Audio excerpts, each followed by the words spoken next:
Someone you know is silently breaking.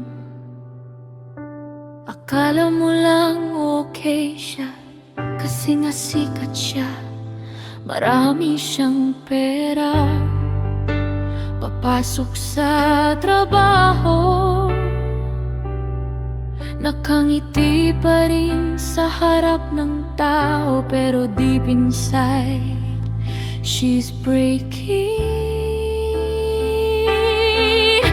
She will